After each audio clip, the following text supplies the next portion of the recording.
Ayaw nga magkakain eh. Hindi pa naman ito nakapupo. Hindi mo Pag mainim kayo, punta kayo sa SM, Manila. Alam mo yun, di ba? Ha? Si Manila. Malapit lang ba doon? Malapit lang, malakad lang, oo. Oo, alam ko, nakapunta na ako niyan. Diyan ako nag-ano nung ano paglakarin mo, passport ko eh, sa SM Manila. si Quiapo, Simbahan to Manila.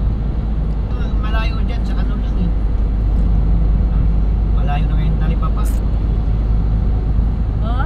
Sa bahay, wala doon sa baba ng multipurpose yun, ang layo. Malapit lang yun. Simbahan. Kung alam, lagi ang pasikot. Hindi, dire-diretso lang yan. Mamaya ituro mo sa amin. Yung mga inasal na kainan dati, ang gilid doon, dire-diretso. Pag dulo niyan, isim na. Doon kayo magpapalamig kung habang hinihintay nyo.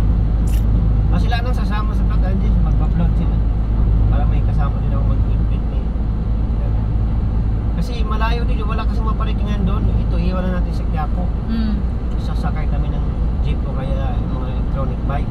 Marami yung nag-PM sa akin eh. Yung tinuro mo pala nung nga doon ka bibili sa iba? Marami akong tindan. Sana po ang bagong pato, James. O di sama-sama kami. Wala na daw yung ano sa pinto. Sasakay tayo ng jeep eh. Hindi naman, isama kayo doon sa bagong patente. Sa luwag na doon.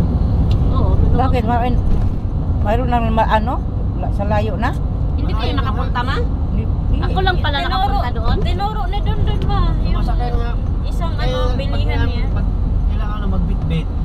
Yung pagbalik pa naman, walang diretsong ano, electronic bike. Hanggang doon lang sa may Chowking. Oo, sagad lang. Pwede ang layo ng bitbitin namin hanggang parking. Kaya minsan sumasakit dito lang pag ako lang. Kaya minsan sinasama ko si Ipoy. Initis ko lang yung amoy niya. Kasi wala akong magbitbit. Dapat ikaw magpaligo ni Impoy dyan sa labas.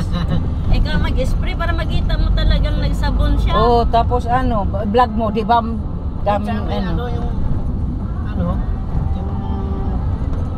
recycle na ano, kubuta, makina. Ayan, doon nagdidiretso yan. Kahit